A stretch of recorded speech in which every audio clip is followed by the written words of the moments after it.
change his mind.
Good evening, ladies and gentlemen. Welcome to the Evolution Racing Academy's class trip to Snetterton, the site of former RAF Snetterton Heath, located in Norfolk in the east of England. It is one of many former airfield tracks in the UK, and racing here started all the way back in 1951. The track underwent a few major layout changes since then, with the infield section being added in 2011, which kind of makes it look like a really upset squid, or something inappropriate. It is the second longest racetrack in the country, 3 miles or 4.8 kilometers long, with 12 or arguably 13 corners. And it will today favour a medium suspension setup and a medium to high downforce wing settings. There's a couple of heavy braking zones that should provide us with some action today, those being turns 1 and 2 and turn 4, turns 8 and 9, and then the final corner. There will definitely be a lot of on-track action and undoubtedly some off-track action as well, as the corners after the Bentley Straight are some of the trickiest road in all of sim racing. Just a quick reminder of last week's race at Zandvoort. It was an absolute thriller with mixed conditions, split strategies, and a podium with Dave Young putting in a stellar performance to grab the victory. He shared that podium with Sam Jardine and Dave Campbell. The overall season standings see Dave Young and Sam Jardine in first and second place respectively, and this time followed by Christian Fengler in P3. One person who has not had that much luck last week has been Thomas Hagen, and now as we come to the ending of practice, I've got him with me in the commentary box, and he's currently sitting in P1 with a 148.5. Hello, Thomas. Hello. So, last week saw you with a slightly uncomfortable and quite a big accident, taking you out of the race. Yes. Effectively. How are you feeling about today? I booted up the game on Monday, took a couple of laps, and I felt that the track really resonated with me. So I was able to put down some really good fast times, in my practice times. Excellent stuff. Do you know what are your feelings about the track in terms of like what is the thing that resonates with you? I feel it's really, I don't know how to explain it, the flow of it. I really like that. Some of the sections kind of remind me a little bit about the Nordschleife, where not every corner is like gas, and then brake, and then gas, and brake, brake. This one is a lot more coasting, a lot more like on the brakes, and a little bit on the gas, and then heavy on the brakes again. Yeah, it's that. It's that complex after the Bentley straight, after the back straight, that really promotes that kind of driving as well. Yes. Well, that's good to hear. And how do you feel that the BMW is going to work today for you at Snetterton? Oh, it's perfect for me. So I can definitely squeeze out a couple of more tenths, which I will really push for in the qualifying. So I am realistically hoping for a P1 quali finish. Nice. Well, so am I in that case. And yeah, hopefully you get some good luck. Please remind me, what are the tire rules for this series? It is 6 sets per weekend. So you have usually that is 2 sets per session, free practice, qualifying, and the race. Okay.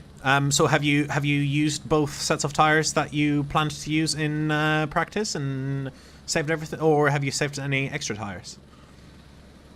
I have.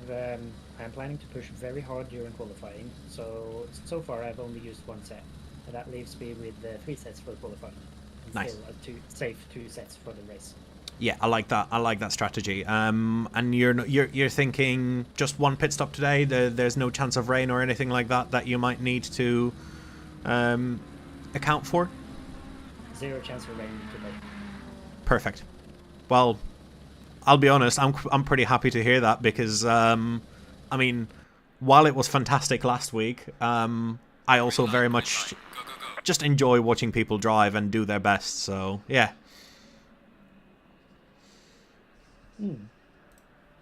Right, well, I'm going to wish you very good luck as qualifying has started. I will let you get on with that, and I see that you are out on track. So good luck, my friend.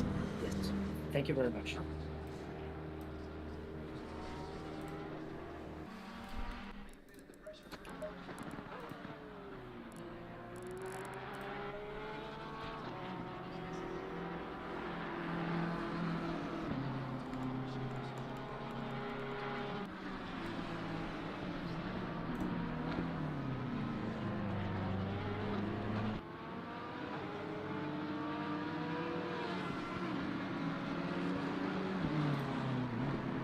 Just so you know, I've lost the ability to move people across the server, so at some point you will need to move yourself out.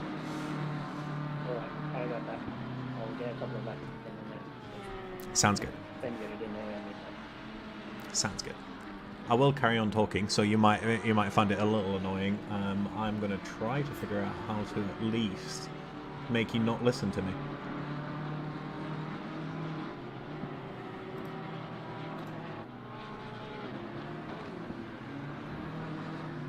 Yeah, I do hear you speak, so that's fine.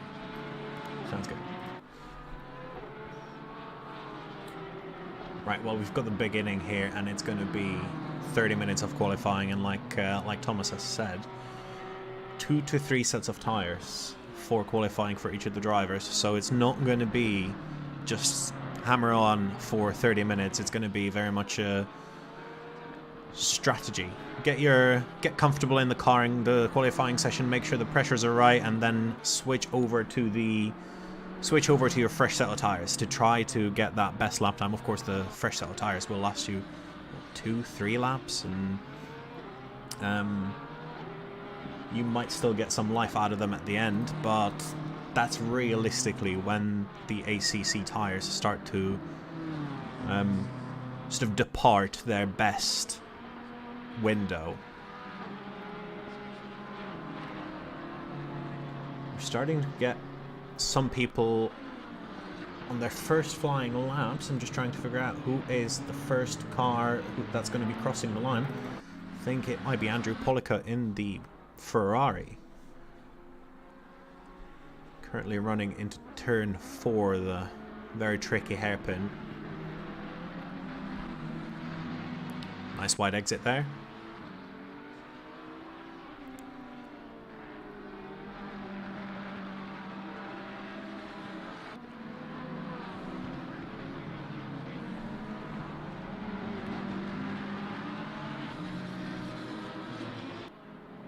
And this long right-hander running onto the Bentley straight, really tricky. The car does not like to grip up at the back there, as we see demonstrated there behind by the Lamborghini of Christian Fengler.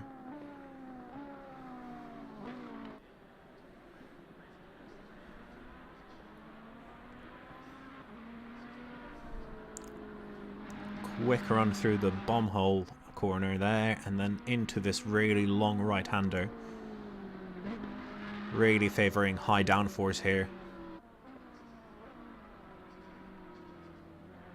And it looks like we're going to have the first lap, and it's going to be a 140, 150, and it's a 150.8 as our benchmark lap for today, and that is going to be staying there for quite a while. Couple more lap times coming in, and we've got Thomas Hagen already with a 148.7. That's just about 2.5 tenths off his personal best in practice, so nearly there for him. I'm sure he's going to be doing a couple more laps to get comfortable, and like he said, he's got a couple more tenths in the tank.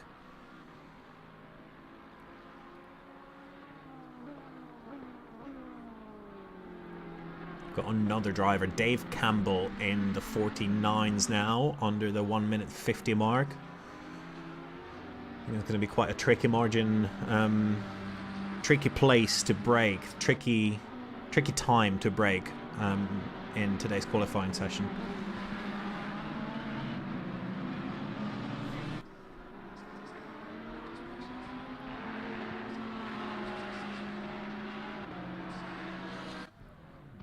Andrew Polica improving quite nicely by about half a second on his best lap.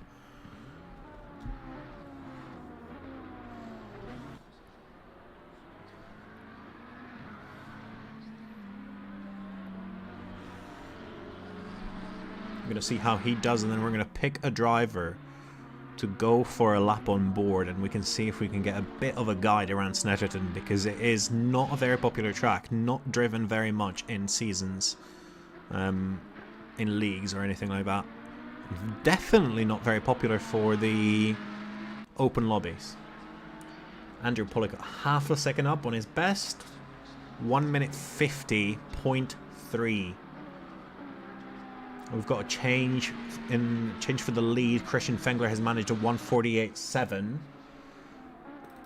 See if he can be the man. No, we're going to go on board with a different person. Richard Oakes, just coming across the line here. Now, on the right, there's an orange piece of Armco that you can use to mark your braking point. Run it tight, but be careful about that bump on the inside. We'll run down to turn 2 at the last board there. Really tricky. Keep it tight. Make sure you do not run too wide into the hairpin here. There's no real braking point here, just a quick dab of the brakes, shift down, and then try to run as wide as you can to carry as much speed onto this short straight coming up to turn 4. Somewhere between the 1 and 2 boards is your braking point. Hook up a late apex and run quite wide again.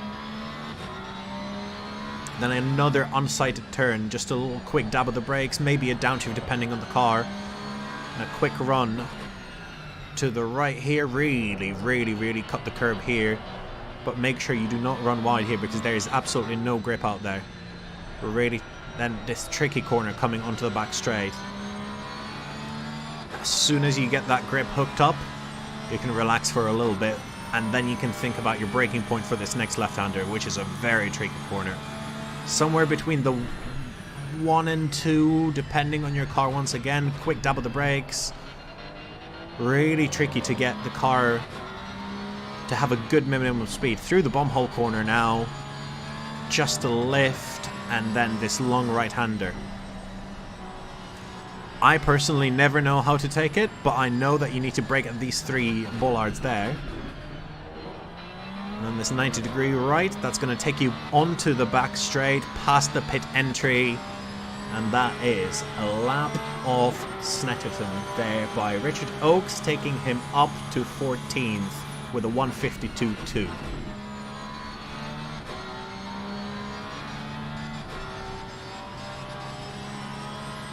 And thank you for letting us ride it on, Richard.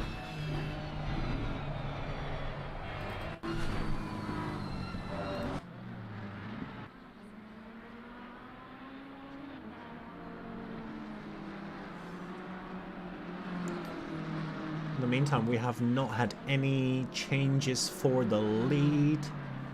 We have a couple more people into the 49s. We've got Wesley Irvin in the BMW. Seems like the track today is going to be... I was just going to say that it's going to be favouring the front engine cars, but no. Earlier in the practice I saw the Aston Martins and the BMWs at the top of the timing boards, but now it's changed to be the BMWs, Lamborghini in P1, and then some McLarens, and the field is getting nicely mixed up. So it should be... that should make for a really interesting race. This track doesn't seem to favour a particular setup of either MR or FR vehicle, which is good to see.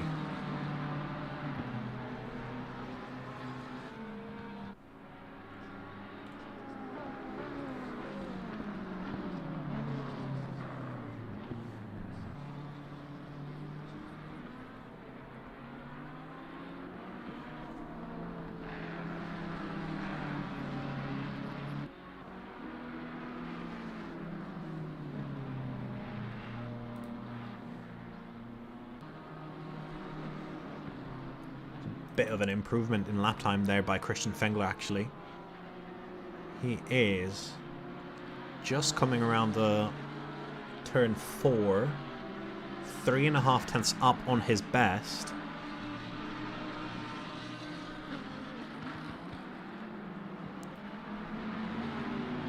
We'll see how well his Lamborghini grips up through this sort of medium length right-hander. Oh, it looks absolutely on rails, and he is getting a great drive down the Bentley straight. 7 tenths up on his best currently.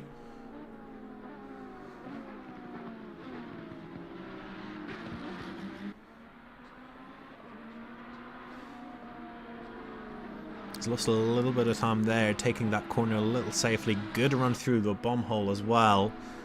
Now this tricky right-hander and the braking zone into the final corner.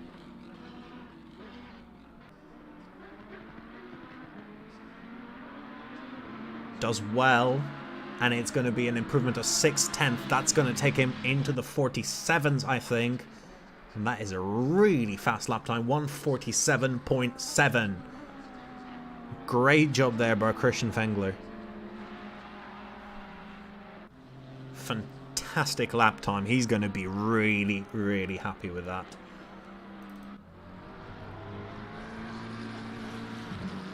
McLaren of Ike Sky. Couple of tenths up on his best as well. David Slater has just improved by about half a second to 150.9. Liam Ray in the Porsche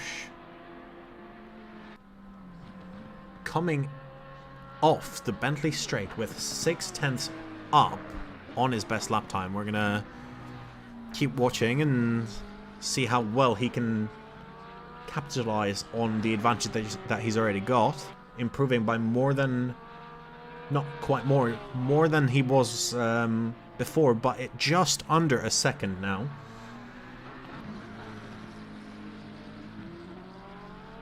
Good drive out of the last corner, 1.2 seconds up on his best. That's going to be an improvement from 16th to 10th. Good lap. He's going to be happy with that. And Adrian Morad here, coming through the bomb hole, 1.6 seconds up on his best already.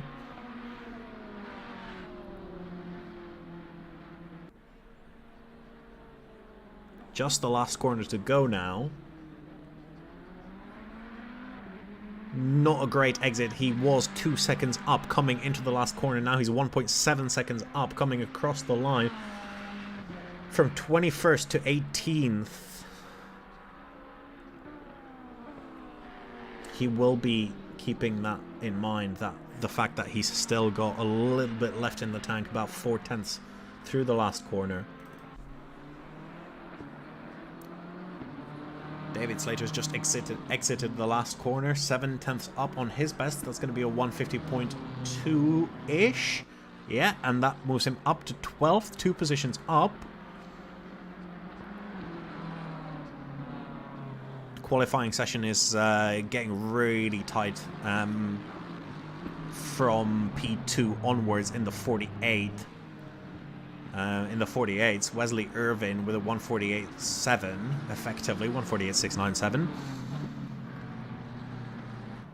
And then from there, all the way up to Alpha Dogmeat in P9 is within 1 second, more or less. And then from P10 up to P15 is another second. So small differences in lap times, but making big differences on the leaderboard.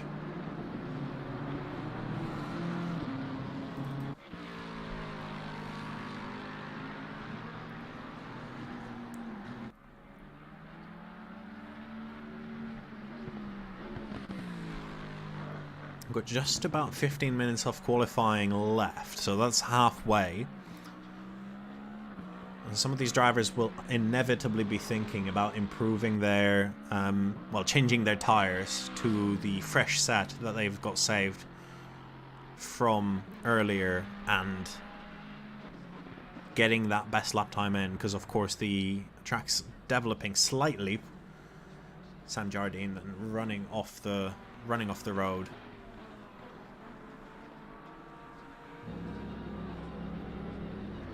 He's ready to go again, absolutely raring to get that lap time in, and he's going to be quite nicely going to have a really nice empty track in front and behind him, so must be happy about that.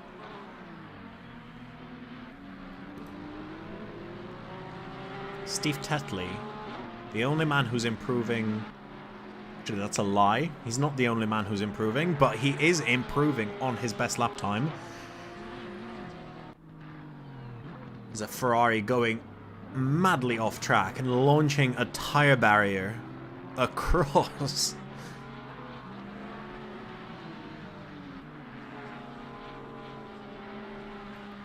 Steve Tetley has been commentators cursed.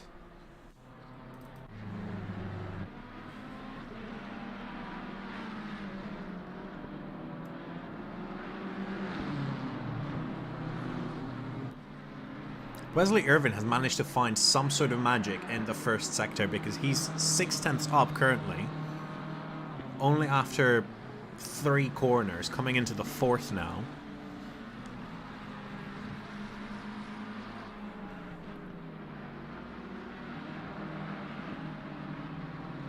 and still improving on his lap. 7/10 up.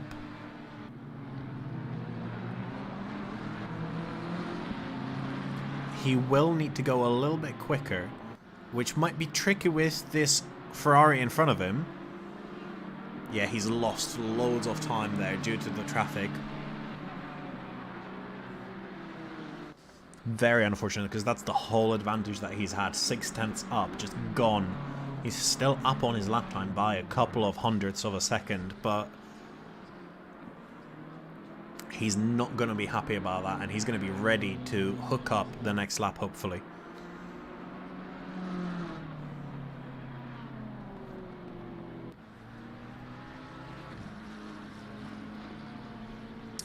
This is going to be interesting to watch for sure.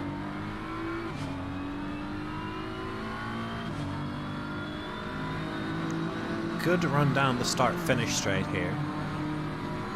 How late does he dare brake? Nice line, back on the throttle, little bit of a wiggle there.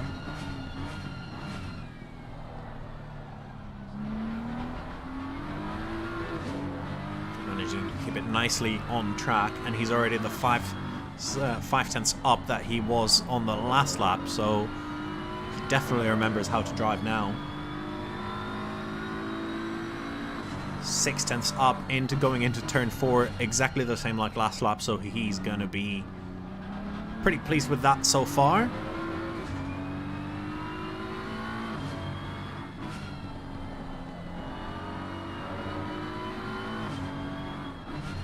How much does he cut this right-hander?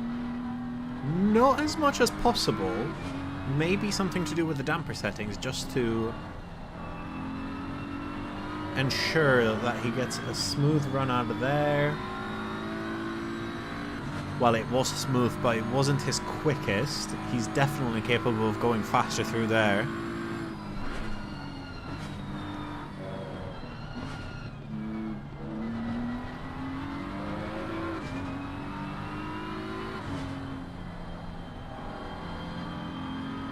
Not the best run through bomb hole either, just leaving a little bit of a gap to the apex.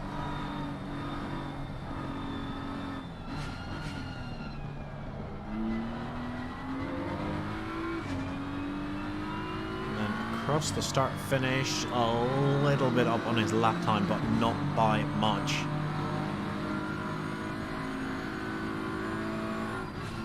We had two people jump into the top 3, and those were Dave Young and Ike Sky.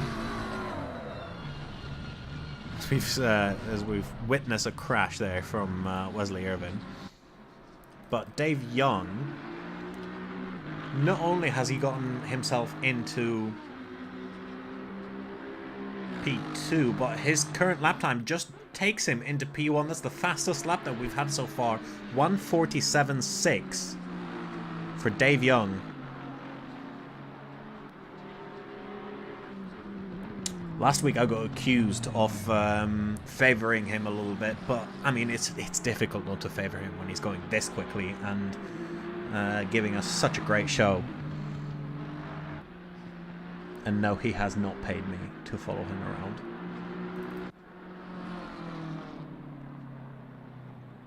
Thomas Hagen. His best still 1:48.7. Not managing to get the lap time that he would want. He's just invalidated there as well out of the last corner. He knows he can go quicker. He's got 10 more minutes to show us that he can hook up this lap. And we're going to be watching intently because, of course, you don't wish anybody to have bad luck in qualifying. So we're going to be keeping our fingers crossed here for Thomas Hagen.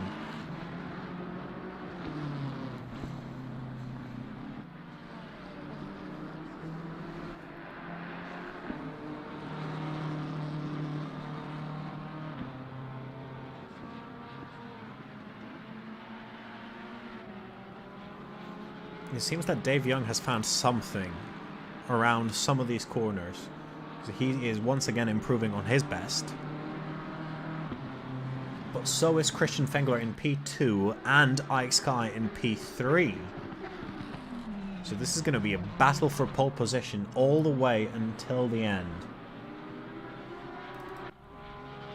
Paul Anderson just coming across the line, improving by almost 8/10 of a second, going up into P9, and somebody who's got a massive lead, massive improvement on his best going into the last couple of corners.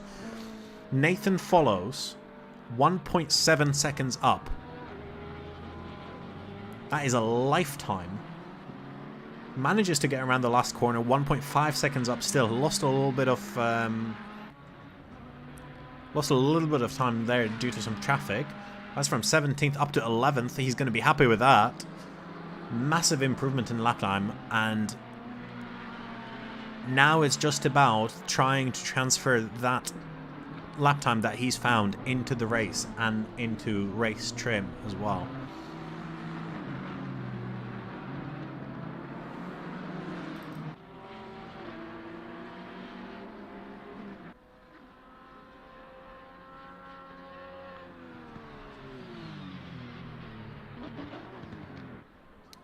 Ooh, Richard Oakes there, spinning out.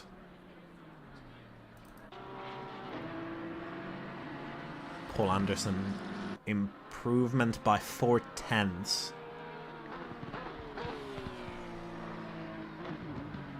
Aggressive entry into that left-right combination. That nets him a little bit of added time.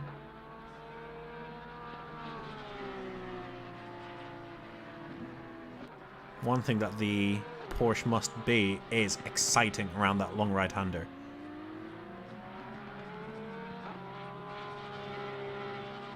And across the line, 5/10 up, half a second. Goes into the 48s, that is P7. We've got a lot more people in the 48s now. We've got, is that 5 people in the 48s now? From Thomas Hagen to Paul Anderson. It's a good group. 2 of our drivers in the 47s.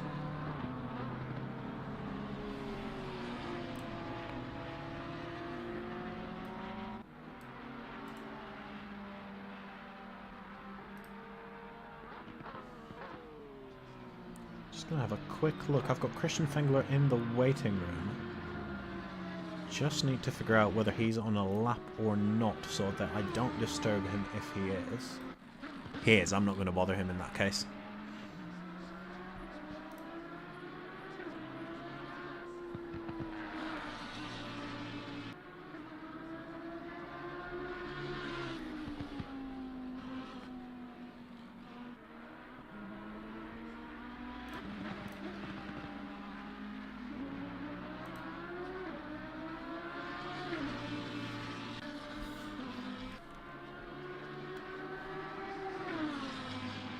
That Lamborghini sounding and looking absolutely great across the start-finish line.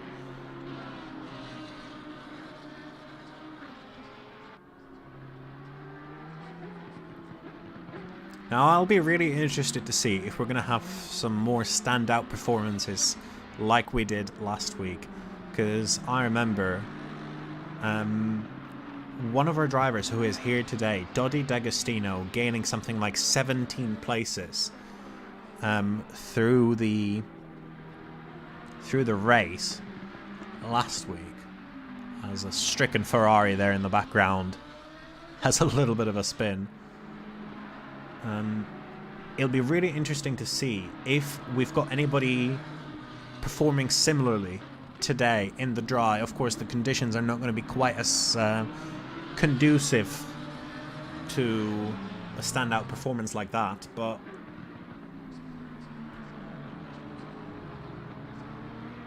I'm sure that everybody will be absolutely mega keen.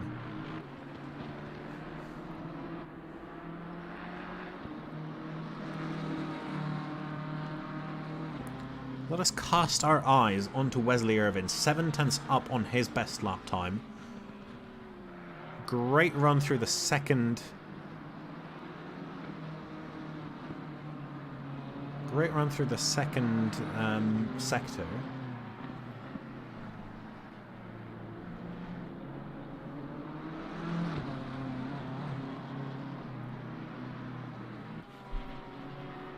He is, if you look at the lap times in the bottom left of your screen, he's toying with those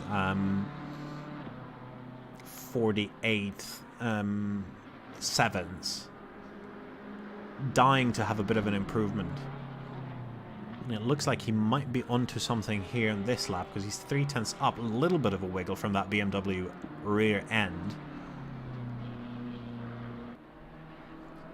It's one of those cars that isn't too stable in the slow corners, but that always adds a little bit onto the rotation, so if you can handle that, you can make this car go really quick. And there he just invalidates in the last corner. Unfortunate. Thomas Hagen has improved a little bit, 148.4 from his best of 148.7, I believe. A little bit of an improvement. Just gets in front of Ike Sky.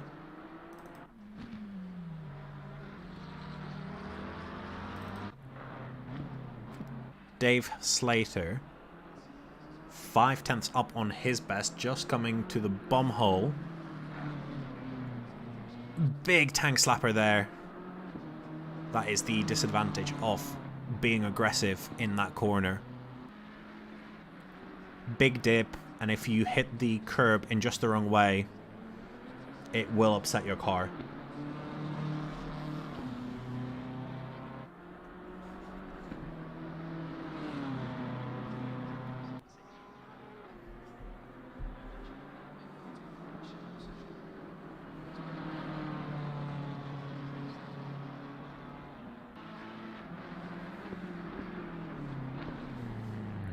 Got a comment already on the infield section here from Ike Sky. Very unhappy about how slow and tricky some of these corners in the infield are. We've got the last minute of qualifying. A lot of our cars are just going to be staying in the pits, but there's a couple of heroes just banging in lap times, trying to improve still.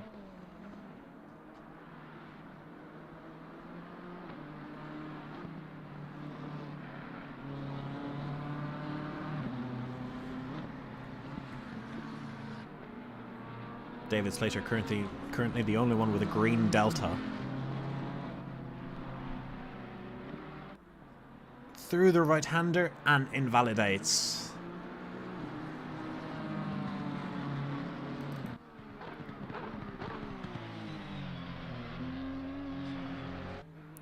Richard Oakes. Through turn 2, the first hairpin. A little bit of an improvement. That's the qualifying session over. Whoever is on a lap now can finish their lap, and that's it. That will be it for qualifying.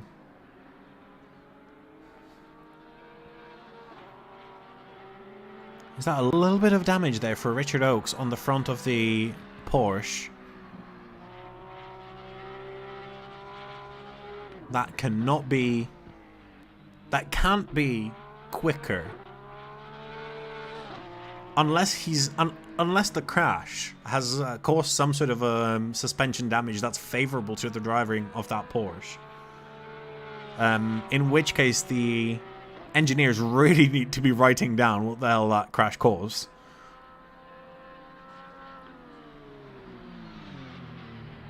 No, he's definitely losing a lap time.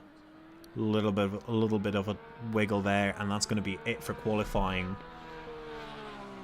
So our top 3 in qualifying are going to be Dave Young with a 147.3, Christian Fengler 47.7, and then Thomas Hagen, the man who was here earlier, with a 148.4. Those 3, well, everybody will be happy with their lap times, I'm sure.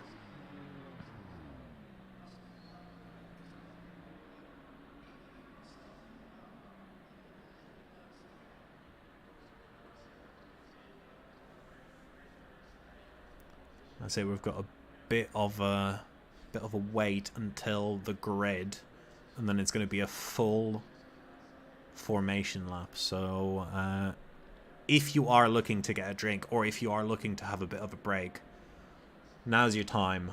And we'll see you back here in a couple of minutes for the race start.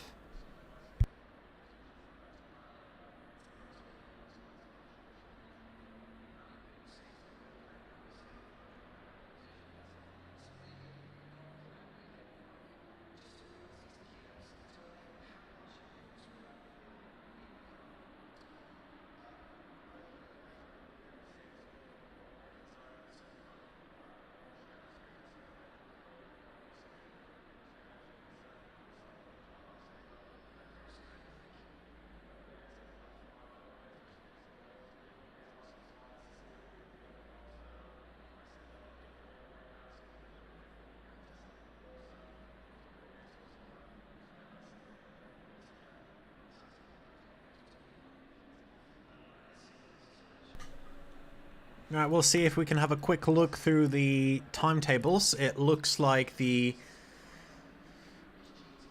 quite nice to see that it's not the same person having all three sectors the best. It's Dave Young with sectors 1 and 3, and then Christian Fengler with sector 2 purple, which is good to see.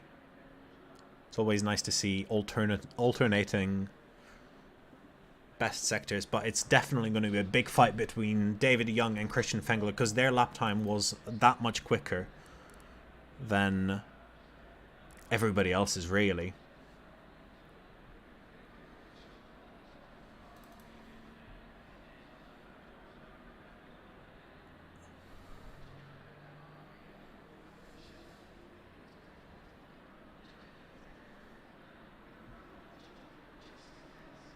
Now, one thing that I've just noticed on the back of, on the back row is Matthew East with a lovely little L plate on the front of his Audi. That's a worthy joke. I enjoy that.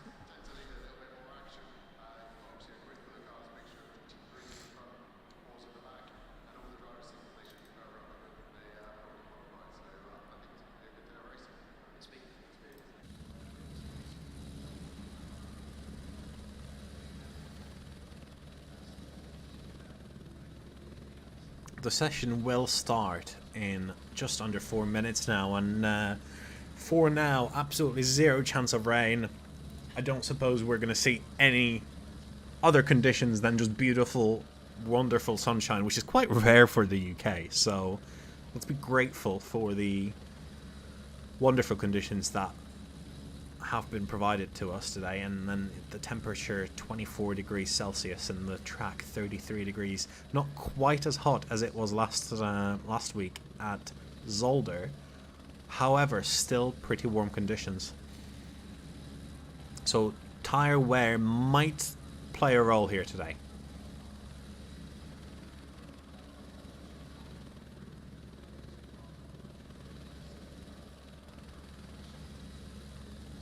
It's going to be an hour-long race, one mandatory pit stop, and within a pit window that is, I believe, starting 5 minutes in and ending 5 minutes before the end of the race. So quite a lot of wiggle room to do strategy calls depending on how stuck you feel in traffic.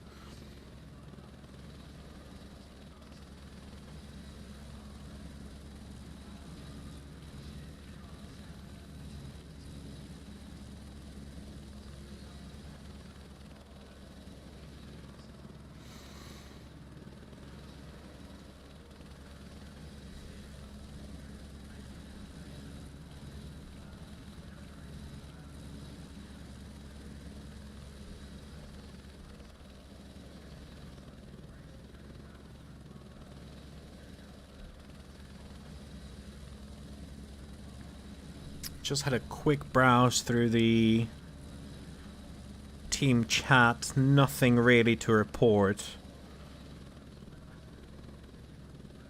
We've got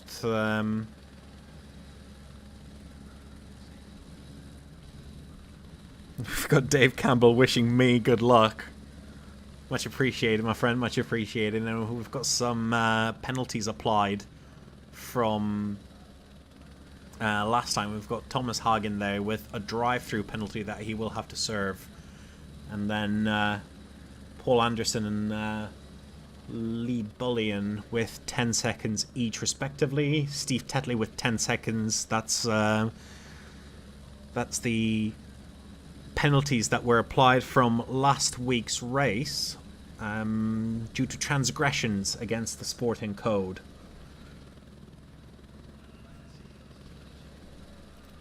I don't think... Yeah, that is correct. Those are the only penalties that have been applied for now. Got 30 seconds until the formation lap starts. In the meantime, the tires are getting freezing cold.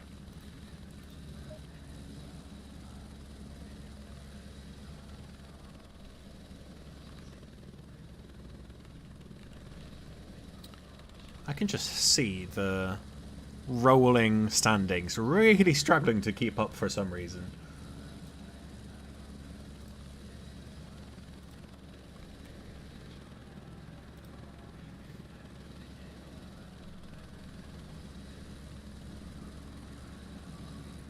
Couple more seconds before the engines come on and the formation lap starts. Quite a long formation lap, of course.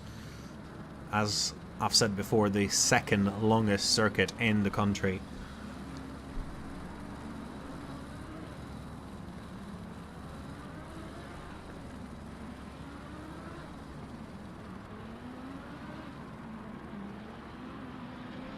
We're gonna hope for a clean start of the race. 13th, Billy Stewart. A little bit further than he should be, and we've got in 22nd, Richard Oakes. Has had a little bit of an issue at the start, but he's got the engine started and the car is now making its way up to the grid.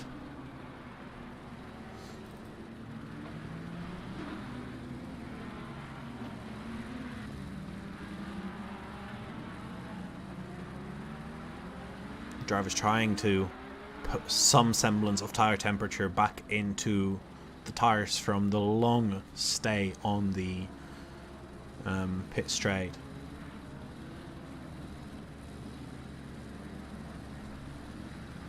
Of course, it's all well and good setting your pressures to be perfect for the race, but you will have a couple of laps, especially with a full formation lap, where you will need to gently bring those tires up to temperature, because you don't want to induce any graining or any blistering by overdriving in the first couple of corners.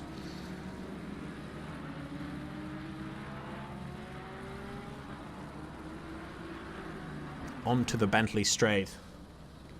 Dave Young, followed by Christian Fengler. I'm also quite interested to see how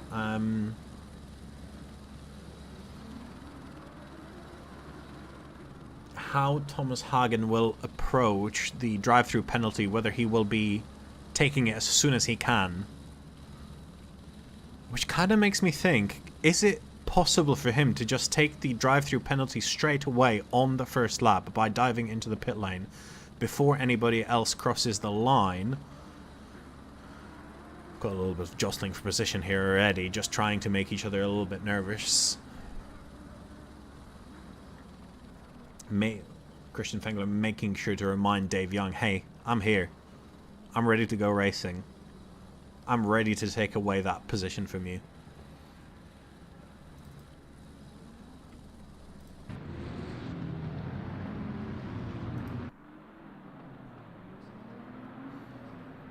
Dave Young just coming up to the final corner. And he will be the man leading the field at 70 kph to the start finish.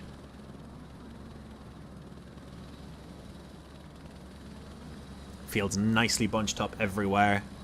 There's no stragglers at the start, middle, or end. Coming up to the start-finish line at 70 k's an hour. Green light. It's green light, and away we go, and Christian Fengler gets great start, just as well as Ike Sky. Christian Fengler managing to keep that position. Thomas Hagen there pushing somebody out onto the grass a little bit. Dave Young running a little deep. There is no major contact. There's the orange McLaren of Lee Bullion. They're having a little bit of contact on the right, on the left, losing a couple of positions and taking a couple of cars out. A little bit of an incident there. Lee Bullion, not a great start to the race.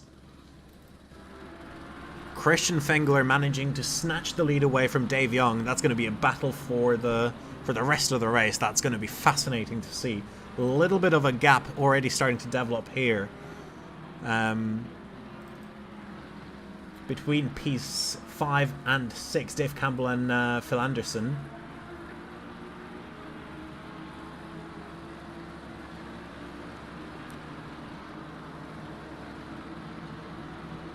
Really, really, really big loss of positions there for Lee Bullion, and damage on his car as well, so he's not going to be having that's not been a great race start. Sam Jardine trying to go through, managing to overtake Andrew Pollicut there, but then running a little too wide and letting Andrew to have a go on the inside of that long right-hander. Just behind him is Dodi D'Agostino overtaking Wesley Irvin, and somebody's having an incident. That's Alpha Dogmeat managing to actually keep hold of that car. Really good job, because that could have ended absolutely in disaster. And Sam Jardine back on the inside of Andrew Pollicut. Breaks a little early, but he is on the inside, and Andrew now has to seize the position to Dodi D'Agostino as well. And he manages to keep that on the brakes. Really quite fortunate to not hit Andrew Pollicut. Ike Sky has lost 2 positions. Quick replay there. Just ran a little wide, losing 2 positions there. And Nathan follows with a yellow flag. What happened here? He just gets tagged around, and that's a spin for him, and he is going to the back of the field.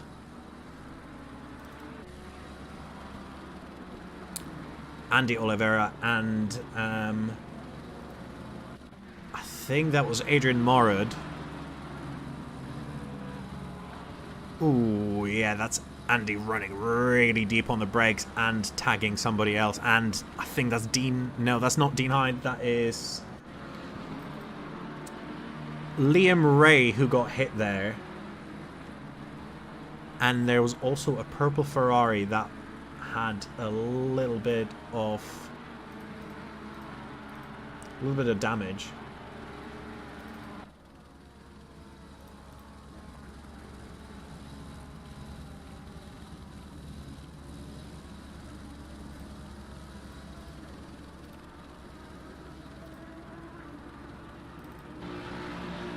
And there goes Thomas Hagen going into the pits for his compulsory drive-through. Ooh, Liam Ray there hitting Matt East. Unlucky incident. And at the front, it is still Christian Fengler managing to keep hold, but Dave Young hot in pursuit.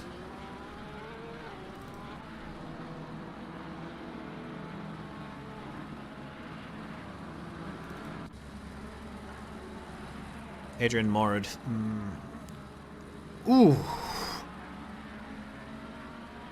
That was an interesting line there from Andy Oliveira.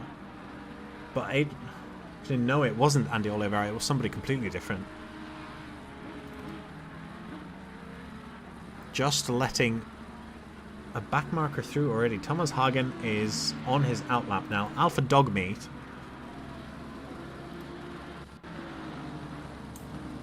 That is the turn after the Bentley straight, I believe. No, it's not. And he just almost loops it on the throttle.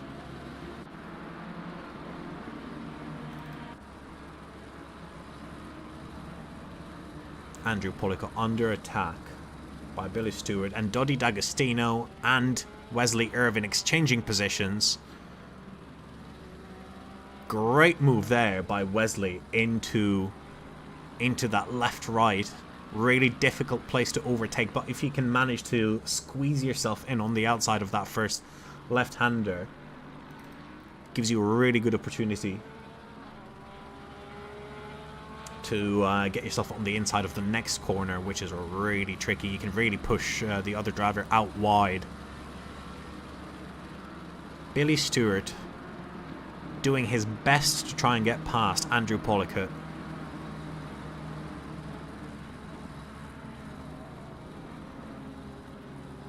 And he just goes on the inside there. There's going to be a drag to the next corner. Who is better on the brakes? Both roughly the same. Billy managing to keep it around the inside. Good tight line. Still on the outside for the next corner. But that is position defended for Andrew Pollico.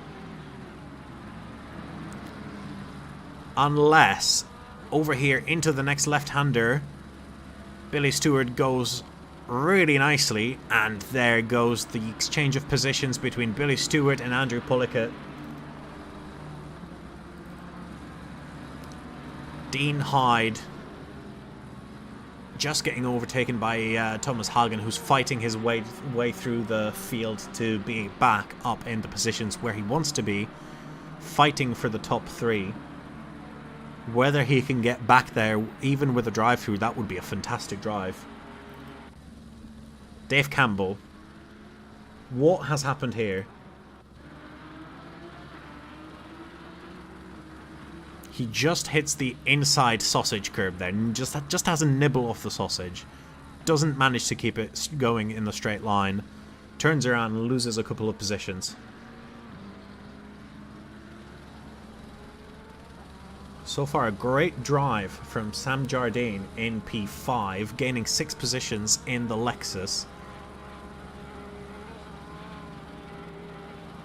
And Richard Oakes gaining 7 positions in 15th. Good drive. He's going to be happy with the result so far as well. Nathan follows, following Chris Stancer. Which car is quicker? Is it the McLaren? Is it the Ferrari? It seems like the Ferrari is a little bit slower than the McLaren. Both really high downforce cars, so neither of them really having a big engine power advantage over the other.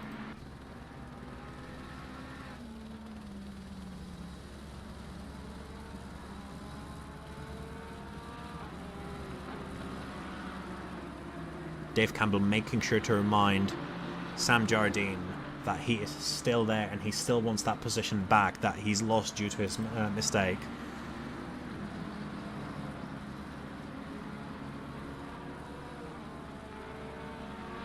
And this is the first time that I've seen Christian Fengler manage to get more than a second gap onto Dave Young.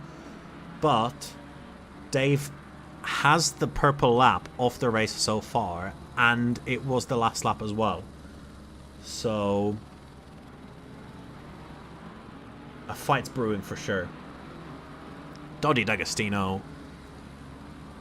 manages to keep Billy Stewart at bay.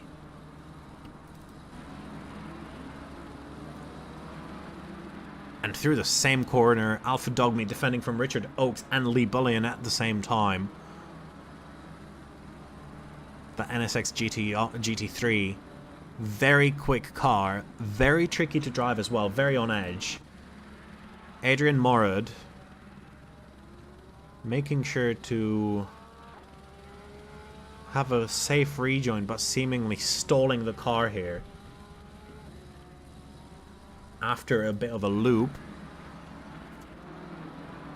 Thomas Hagen not managing to get past David Slater. on the inside of turn 1.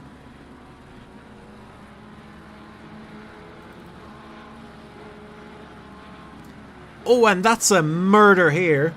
That is... We have been witness to a small homicide.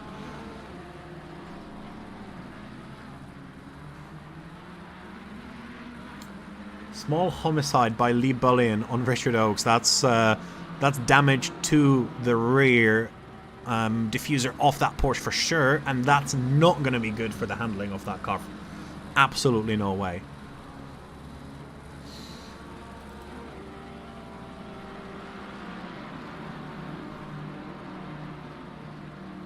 Dean Hyde, a good friend of mine, of course, still managing to defend from Alpha Dogmeat.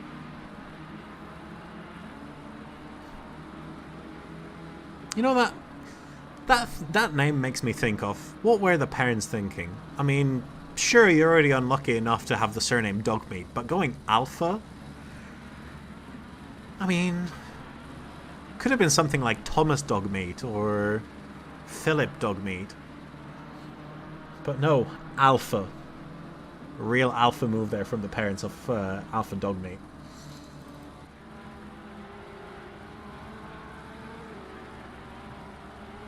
If that doesn't make it into the highlights, I don't know what will.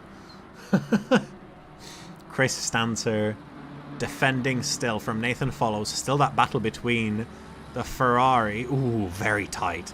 Lee Bullion off the track there. Going into the pits, I think he's got a little too much damage at the front of that McLaren.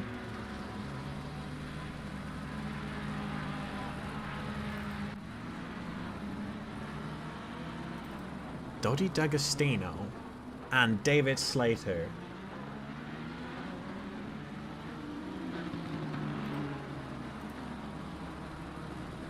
Sorry, not David Slater. It was Andrew Pollicut. With a good little battle here, but Andrew Pollicut comes out on top.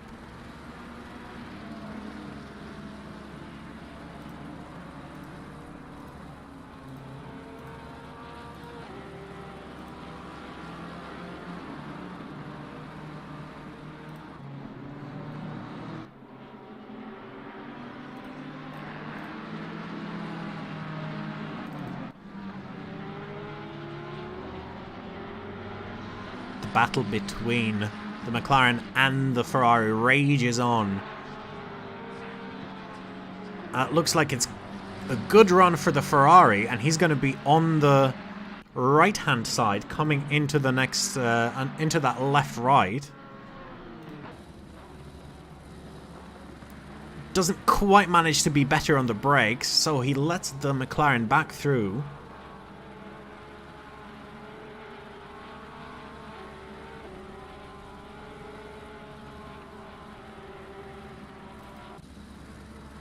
Dodi D'Agostino putting the attack back onto Andrew Pollicut to try to regain the place.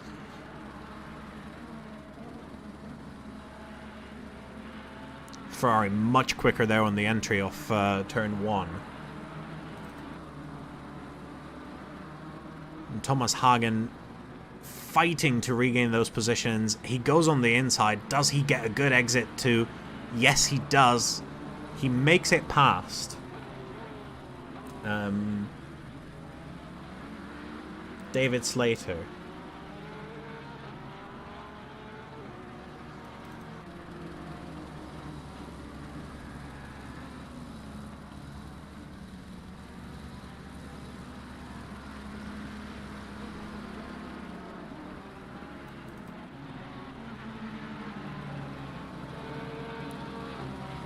Andy Oliveira on the inside of Nathan Follows. Makes it through on the inside of that hairpin. Nice move. He had a good run. He made the best out of that run. Better on the brakes. Made it look easy. Potentially a battle for the lead. Christian Fengler under attack by Dave Young. Who's going to be braver on the brakes into turn 1? Of course, if you run wide on turn 1, that's really punishing. Dave Young not quite going alongside. Not a great place to overtake, to be fair. Then again, Is any place around Snetterton really a good place to overtake? Not really. Christian Fengler nicely parking it on the apex, not letting Dave Young get a good drive out of the corner. But then Dave does get a good drive out of the turn 3 and on the inside into turn 4. Takes the position, goes really nicely wide. Good dive down the inside, clean racing. And that is Dave Young in the lead of the race.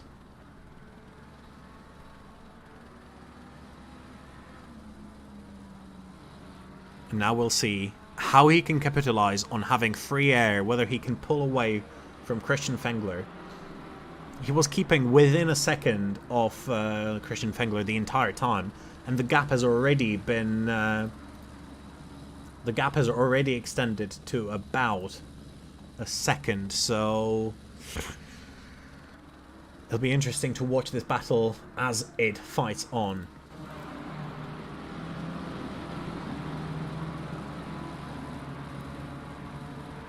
Ooh, we were nearly witnesses of another felony.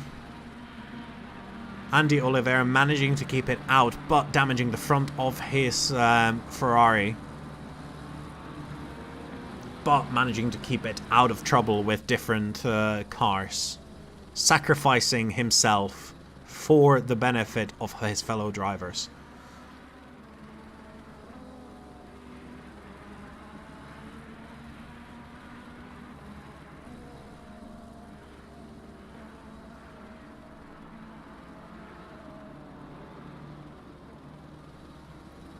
Thomas Hagen has now caught up to Dodi D'Agostino.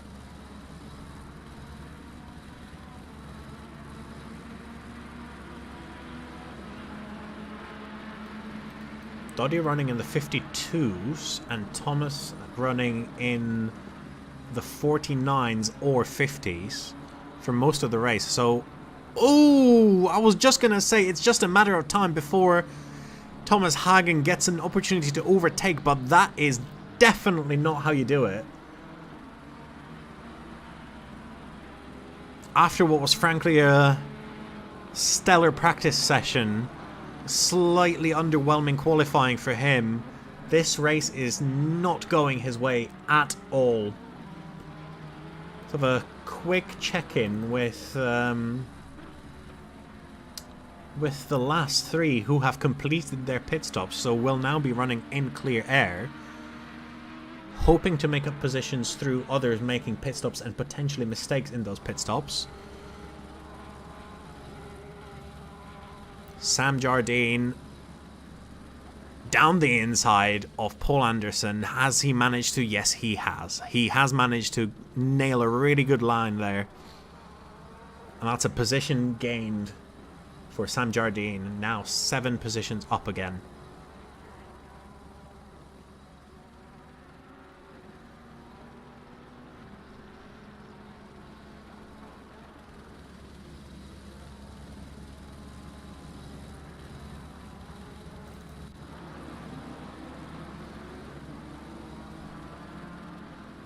We've seen quite a lot of Dean Hyde defending from various cars. I would really enjoy to see him attacking other cars as well. But, alas, the gap to the car in front to Thomas Hagen now 6 seconds.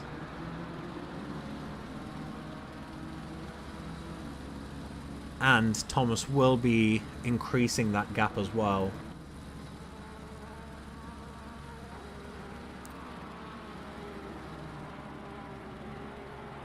Porsche just not quite having the drive to go alongside there, so Steve Tetley thinks better of going side by side into turn 1. Probably a wise decision. But now he will try to make up all that time in the infield section.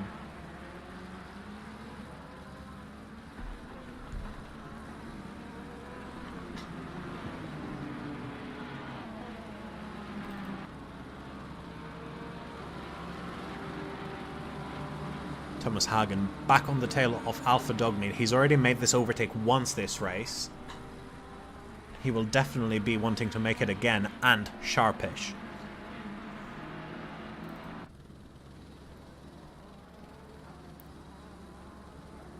Paul Anderson and David Campbell running quite wide there out of the exit of that left to right after the Bentley straight.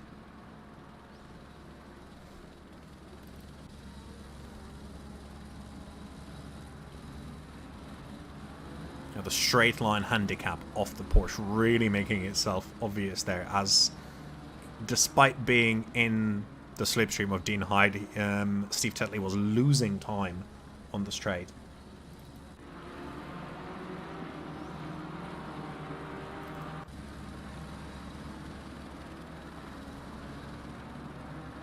Now I've just had a thought for Ike Sky here. He's mentioned that this track has the worst infield ever, bar none. I raise you, Indianapolis. Think about it. Just keep that in mind if you are, at the moment that you're watching this, Indianapolis.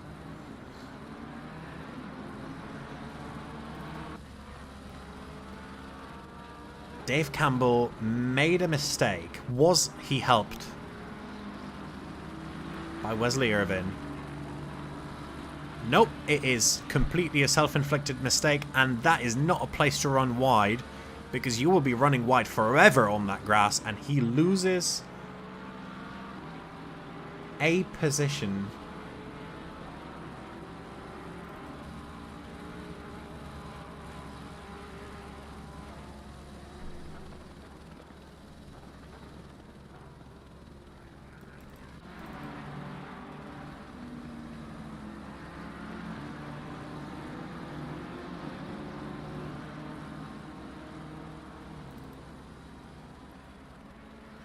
Dean Hyde having a little bit of respite because Steve Tetley is now under attack by Nathan Follows, which gives Dean Hyde a little bit of breathing room as these two fight.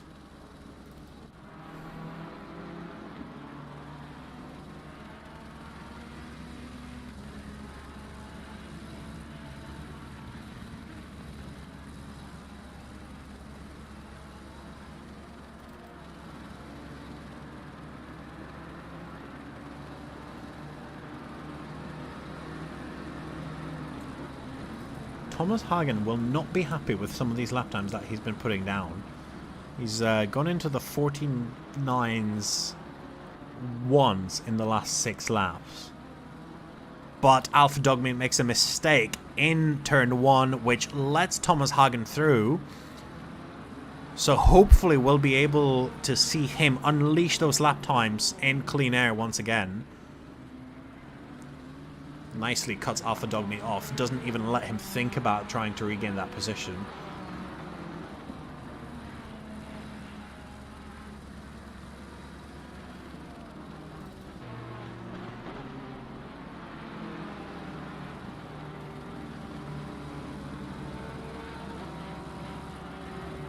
I have to say, Steve Tetley, rapid in that Porsche.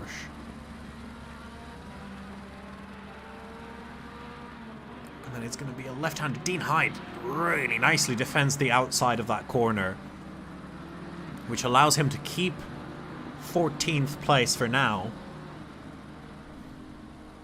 A little bit of a visit to the front of the grid. We've got David Young with a 2.4 second gap to Christian Fengler behind. So he has managed to make a little bit of a gap, break the toe to Christian Fengler, which is really quite important.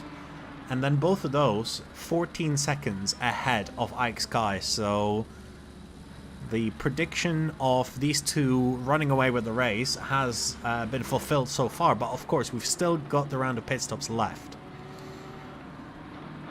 Speaking of pit stops, Andy Oliveira has just completed his. He's on an outlap after lap 13.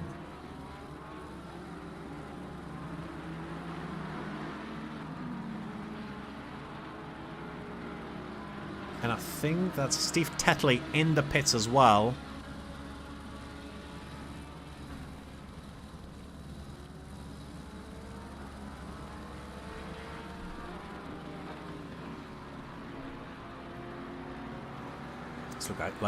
This looks like it could be a nice battle between Sam Jardine, Paul Anderson, and Wesley Irvin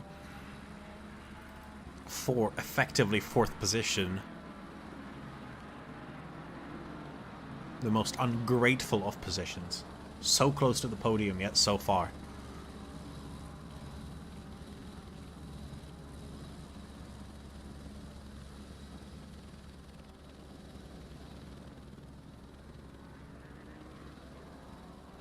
The racing has quietened down a little bit.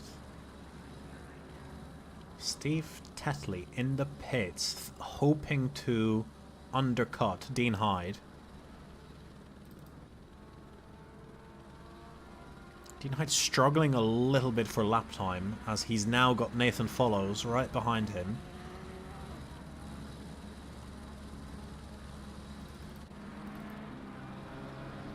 Thomas Hagen. Ooh. Runs deep. And every time you make a mistake at that corner and run deep, you run the risk of cutting the next corner, which of course brings you quite a bit closer to a penalty for drive-thrus, because it just flat out tells you, no, you've cut the course. Lee Bullion really not enjoying this race, I think. Losing 15 positions so far. We've seen him in the grass a couple of times.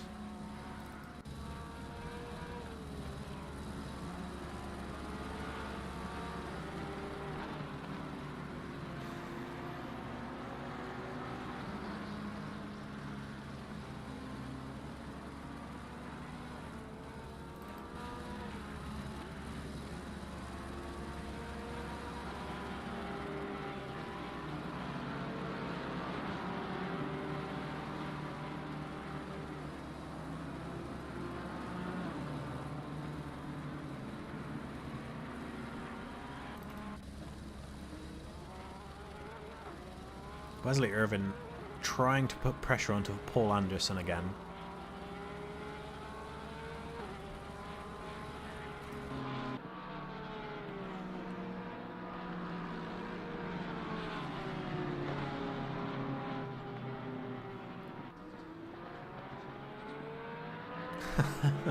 Just seen Paul Anderson's livery of a leak full of idiots. Andy Oliveira there. Spun around. Oh, that's a big hit. That is relatively soon after his pit stop as well. He's gonna be unhappy about that for sure, because that's a reasonable amount of damage. We'll see what he decides to do. He just decides to carry on with that damage, see how it affects the car.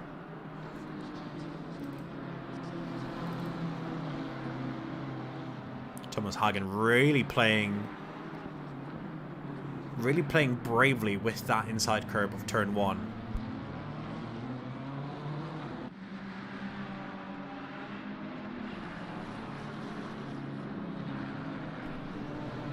Apologies, I'm feeling like I'm going to sneeze into the microphone any second right now.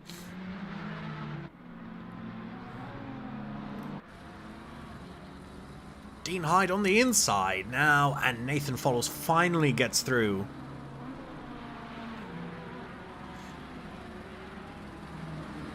And now he's got 12 seconds to make up on Thomas Hagen and Alpha Dogme.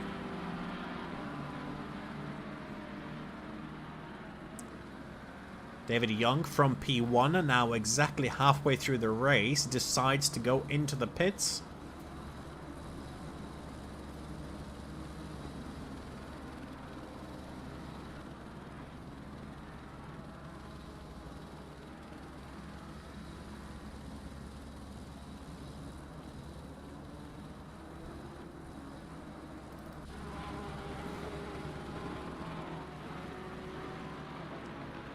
Good move there from Wesley Irvin on Paul Anderson, managing to make the inside into turn 1 and getting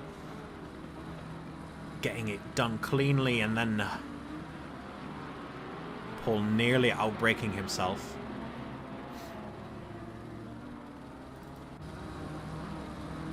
Thomas Hagen with that prophesized attempt at an overtake on Alpha Dogme.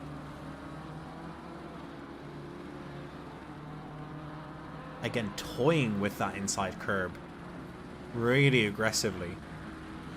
Oh, and around goes Alpha Dogme, and further around he goes. Tried to get on the throttle a little too early, now has to rejoin safely. And that, oh, Dean Hyde goes wide, doesn't quite manage to take advantage of that. But that is... Nathan follows through on Alpha Dogme.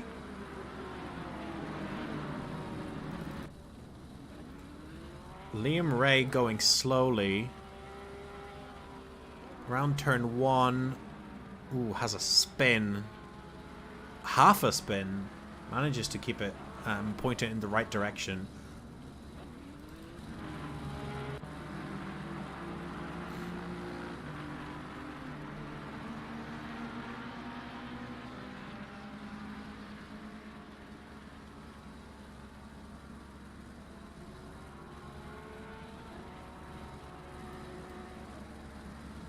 Christian Fengler now into the pits, along with Dave Campbell.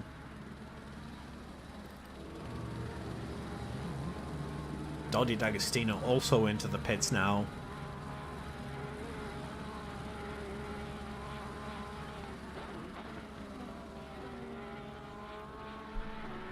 And now it seems like we're going to have a bit of a lull in the racing as our drivers start coming through the pit stops.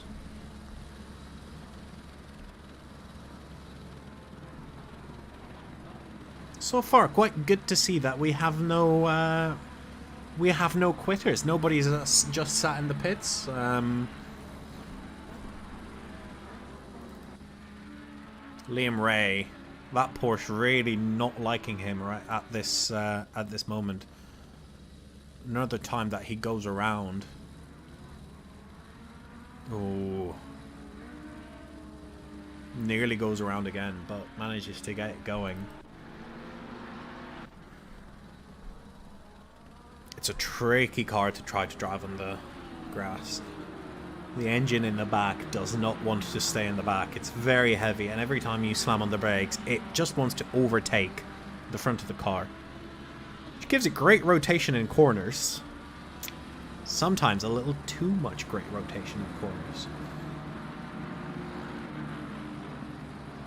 Christian Fengler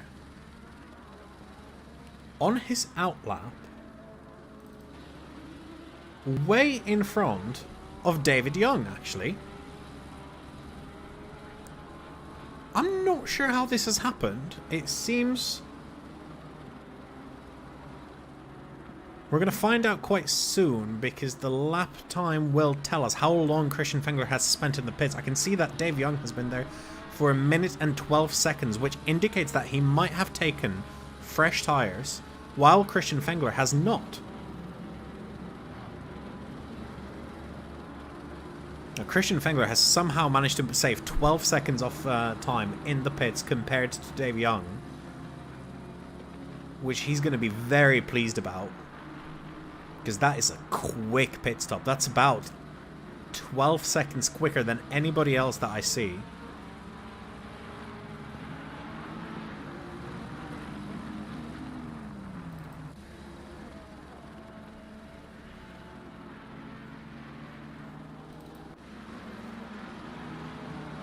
Battle of... I was going to say David and Goliath, but it's David and Dave. Dave Young, probably the Goliath, overtaking David Slater.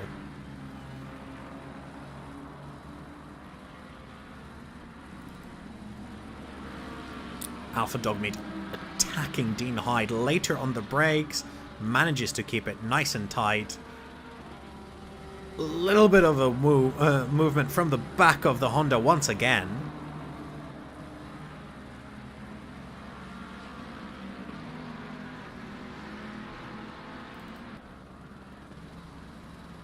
Now Andy Oliveira with quite a lot of damage on the Ferrari. Lee Bullion not risking the overtake on the inside. Ike Sky goes into the pits.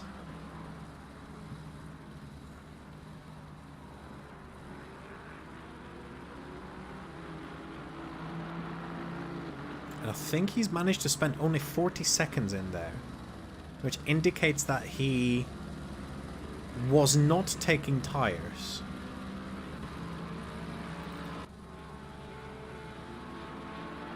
And now he's right behind Christian Fengler, so we're going to see how those decisions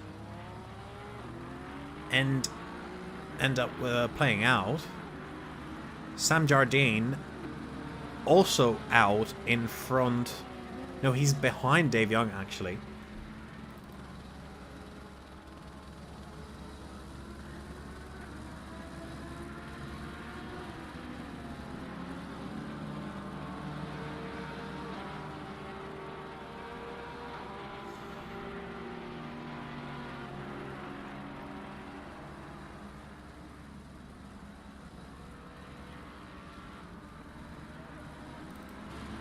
Lee Bullion and Andy Oliveira still duking it out.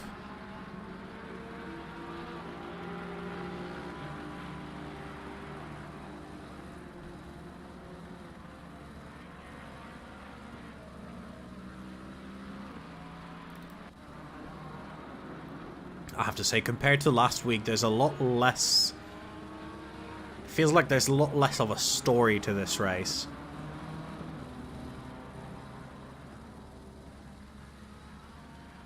Apart from maybe Christian Fengler playing an absolute blinder in the pits. Because it seems like Dave Young has is now going to be maybe catching up to Ike Sky, and then might be caught up behind Ike Sky a little bit, and Christian Fengler, of course, effectively in P1, because he is the first man who has completed his pit stop on track.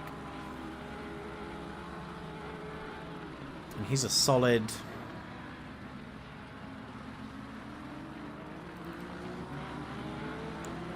solid 3 seconds ahead of Ike Sky still. Keep an eye on that gap.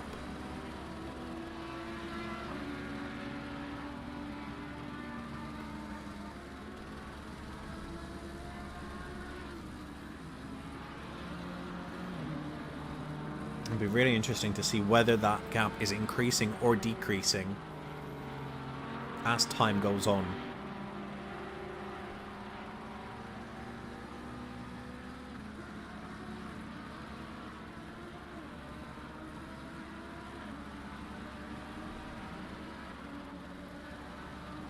Now, Ike's not going to be happy about being caught behind Andrew Pollica here, but he has to fight him for the position.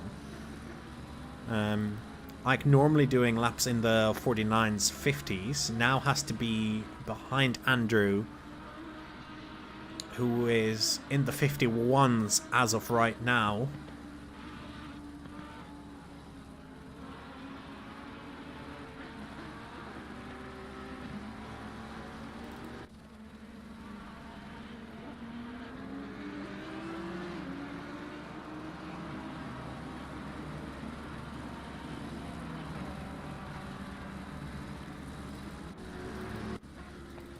And Andrew Pollica goes into the pits, which releases Ike Sky. And we're going to see he is now 5 seconds behind Christian Fengler. So that gap was increasing a little bit. But now that there's free track in between, we're finally going to see what the real pace actually ends up being. Thomas Hagen with a good run down the Bentley straight on David Slater, later on the brakes, more aggressive over the curbs, and through he goes.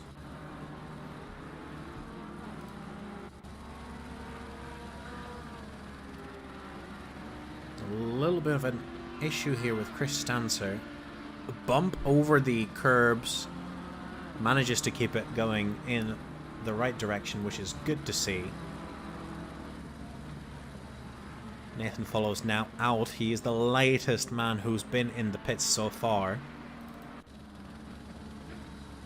David Young has managed to catch up about 1.3 seconds to Ike Sky, just within the lap since the last time. And Ike Sky makes a mistake, hitting the inside curb and running wide, which allows Dave Young on the inside, and now he's on the inside of that long right-hander.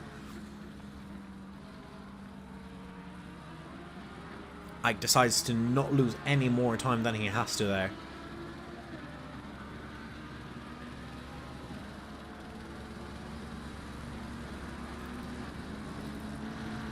And Dave Young is now ready to chase down Christian Fengler. 7 seconds behind.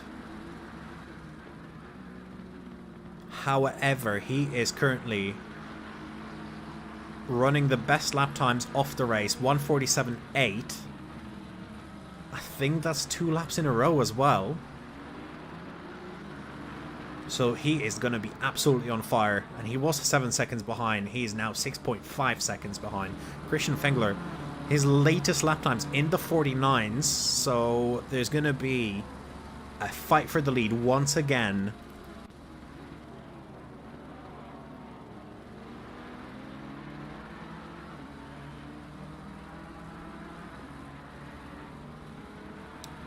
Sam Jardine and Wesley Irvin. Sorry, Alpha Dogmeat and Sam Jardine managing to get past Wesley Irvin coming out of the pits there.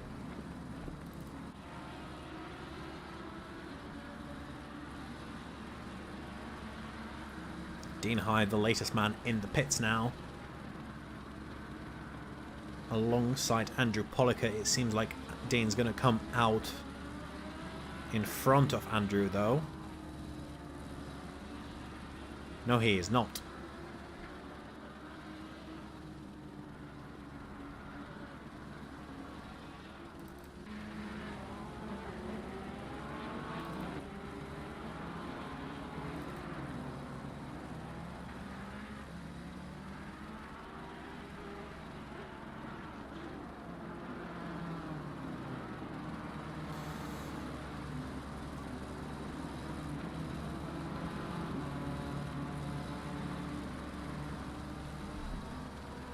Thomas Hagen trying to work through the traffic here.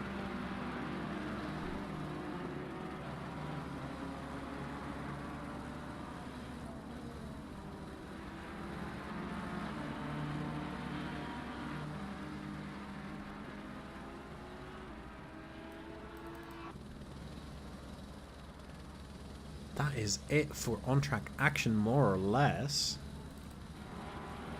As I say that, David Slater manages to get on the inside of Thomas Hagen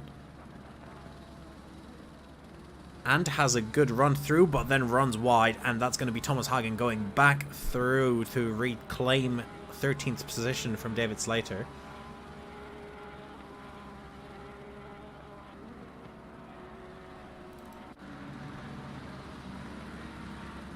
A little bit of a wiggle, maybe a half spin from Andy Oliveira.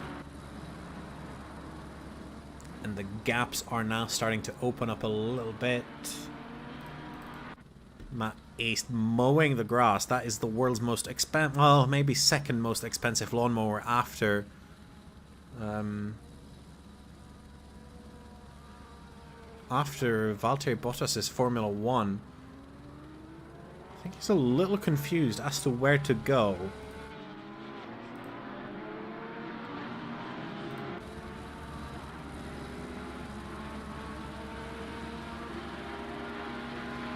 Channeling his inner Nicholas Latifi around Suzuka.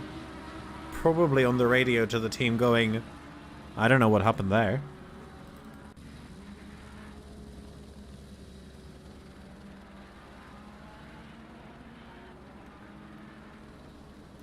Nah, racing drivers, they always figure out a way to blame the car, don't they?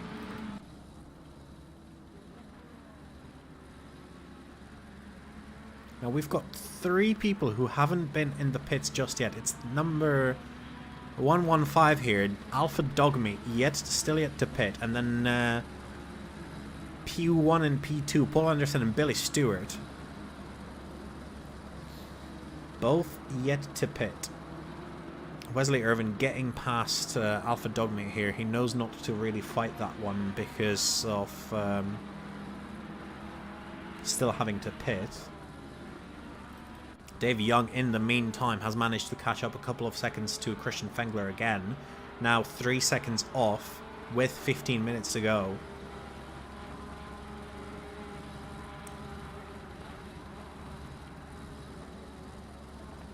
Seems like the lap time difference is about 1.6 seconds a lap.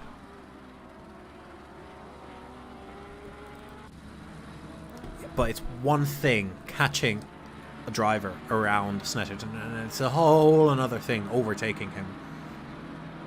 Not an easy track to overtake at all.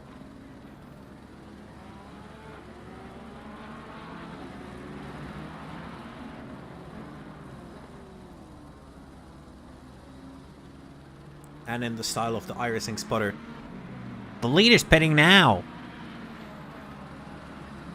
Paul Anderson from the lead into the pits. Now it's just Billy Stewart at the front of the train.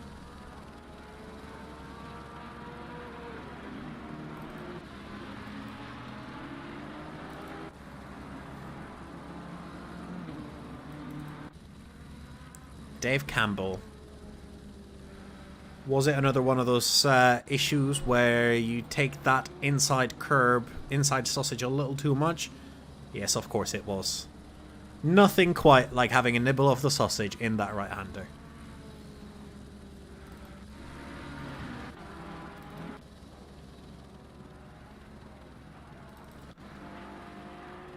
Christian Fengler has caught up to Billy Stewart leading the race.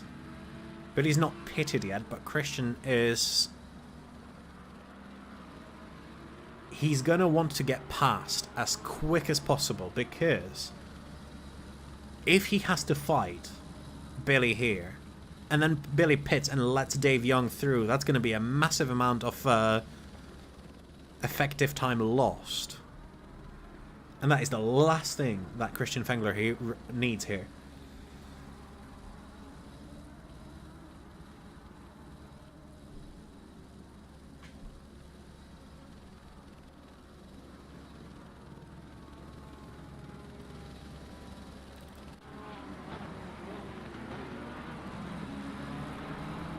Good God, how I wish we could switch off the engine off that helicopter, though. It's something about all the other angles just being absolutely horrible. And Christian Fengler on the inside into turn 1. Little bit of a touch. That was perhaps a little ambitious of a defense from Billy Stewart, but it lets Dave Young through as well, and the fight's on. Ooh.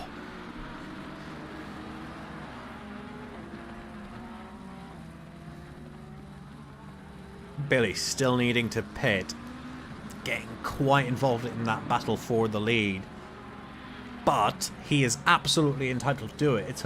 It's a fight for track position. There is no reason for him to let any of these guys through.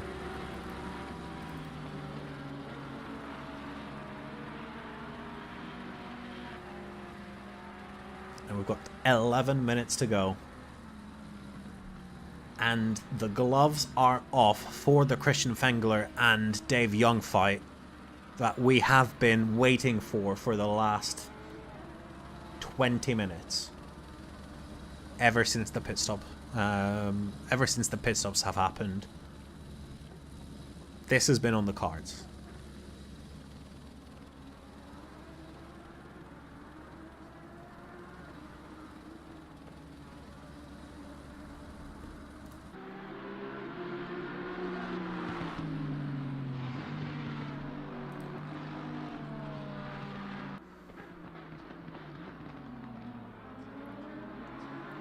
Dave runs a little wide, a little too wide to take advantage of a good run down the start-finish straight, so it's going to be on for another lap for sure.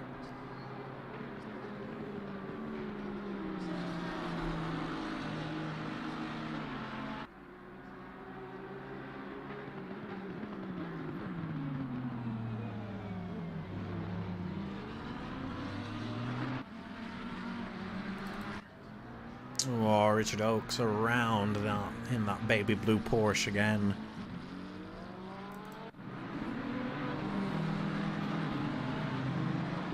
Thomas Hagen back in the fight with Andrew Pollickett, still not managing to quite keep it in. Keep that position. Couple of self-inflicted spins here, it seems.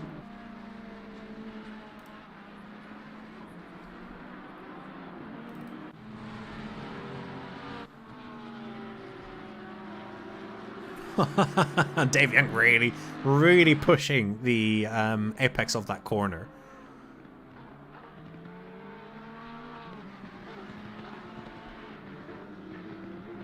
Alpha Dogmeat now in the pits, so that means we've still got Billy Stewart as the last man to pit. When is he going to do it? He's got about 3.5 minutes to complete his pit stop before he earns himself a penalty for that.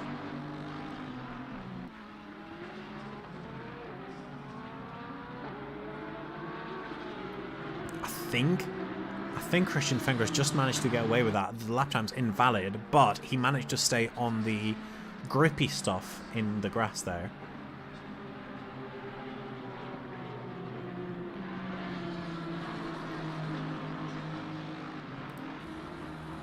And there goes Billy Stewart into the pits on lap 28.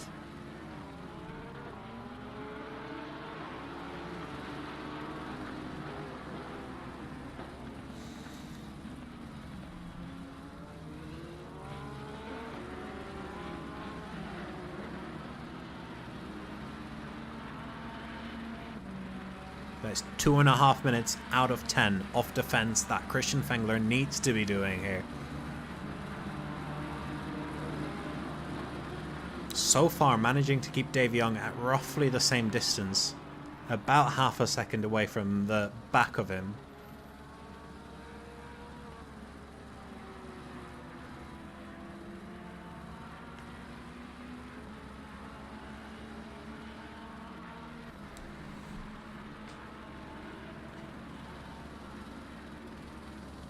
That's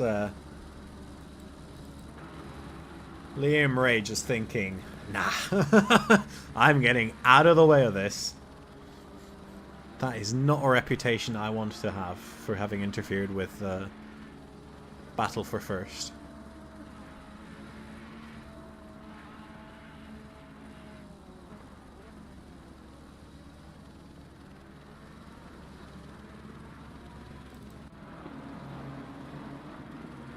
Thomas Hagen still trying to get past Andrew Pollickett. And that's another lap that Christian Fengler manages to defend from Dave Young. The pace difference there is apparent. But as I've mentioned before, it's one thing catching up to the car in front, and a whole different thing getting past it. Christian Fengler defending really nicely, just sticking to that inside line.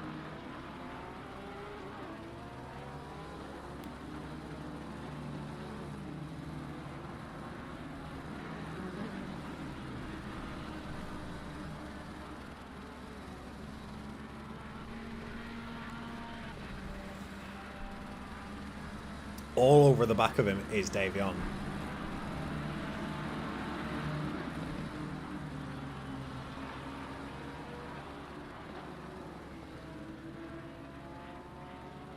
Thomas Hagen finally getting past Andrew Pollickett there on the straight. But back to this battle here we go.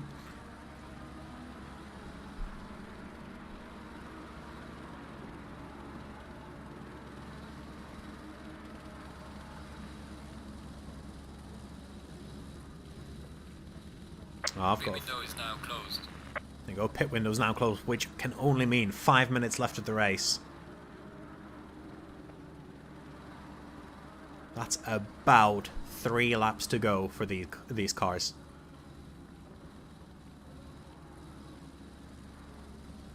Dean Hyde keeping nicely out of the way.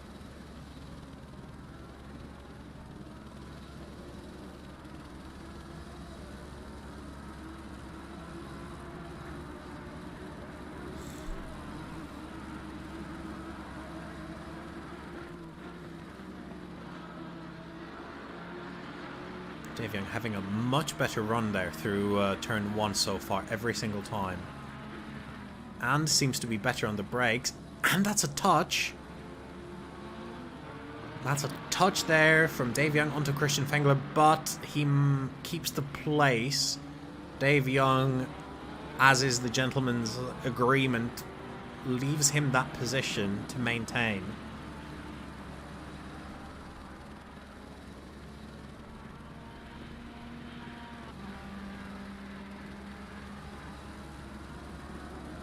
But right back to 0.3 seconds behind him he is.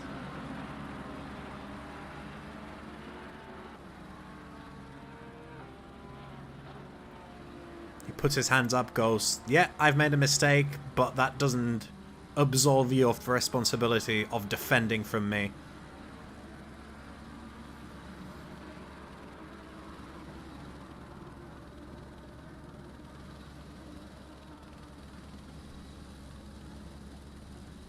Down the Boatley Straight. Into the left, right, and the bumhole corner.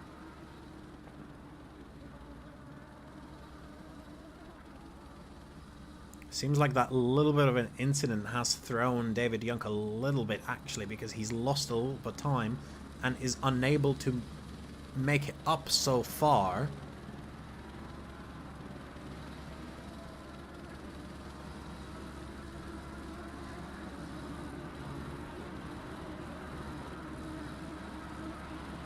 Now I'm predicting this lap and one more. And that's going to be it.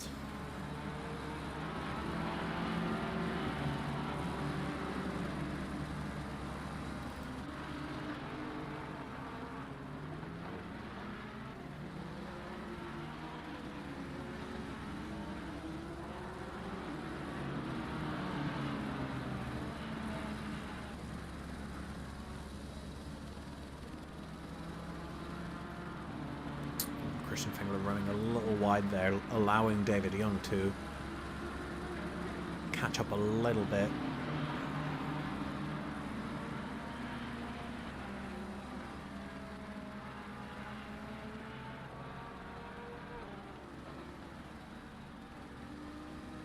Oh, another contact!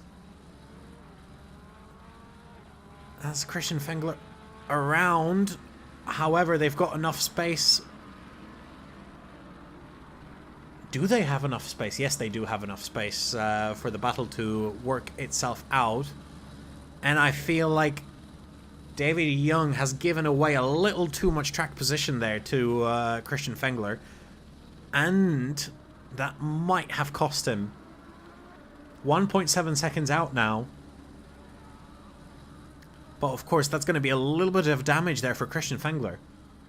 How is the Lamborghini going to behave with a damaged diffuser?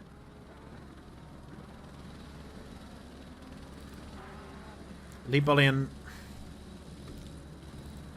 that McLaren seems very difficult to drive there for him. Alright, man, the leader is on the final lap. Give it a final push.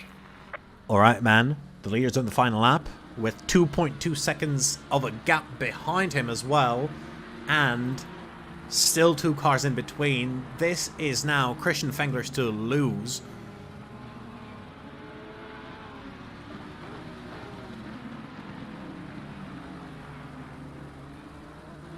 And he really should not lose that because the traffic that Dave Young has let through is really slowing him down, and that gap is only increasing.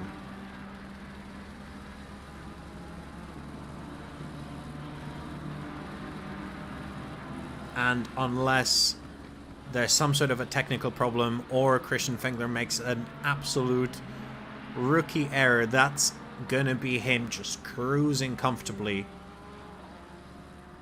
for the win at Snetterton.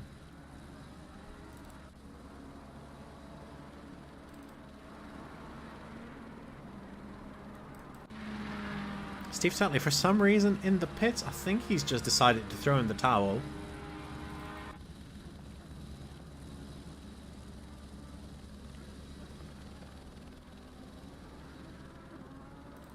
Alpha Dogme's just gotten past Dean Hyde. David Young is just following them to the finish, letting Christian Fengler, who is now going through the long right-hander, comfortably into the final corner. Runs a little wide. Lets Alpha Dogmeat and Dean Hyde through.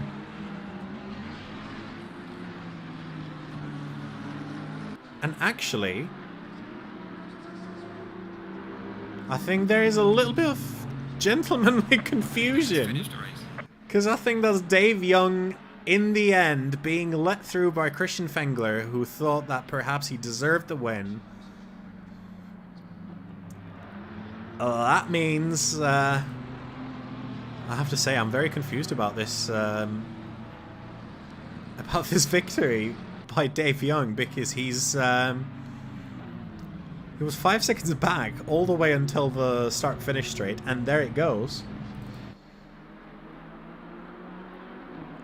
Now the battle for the next positions is Andrew Pollickett, followed by David Slater and Thomas Hagen.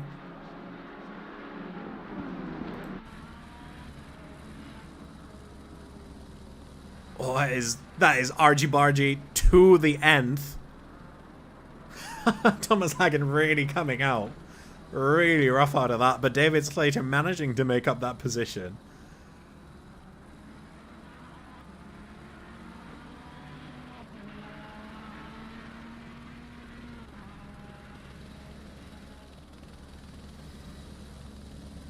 Through the final corner, and David Slater taking it David Slater taking it away from Andrew Pollickett. Then followed by Thomas Hagen, who's had a very unfortunate race. And then also, unfortunately, the battle between Alpha Dogmeat and Dean Hyde has ended up not playing until the last couple of corners, with Alpha Dogmeat taking the higher position there.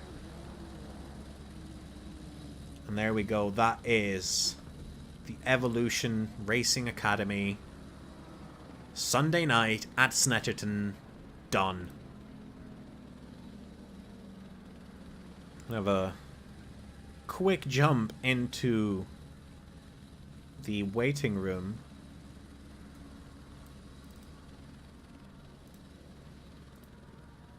I've got with me here Christian Fengler.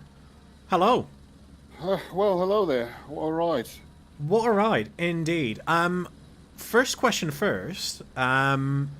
Your pit stop was about 12 seconds quicker than Dave Young's. How come? I have no clue. I don't know if he collected damage or something.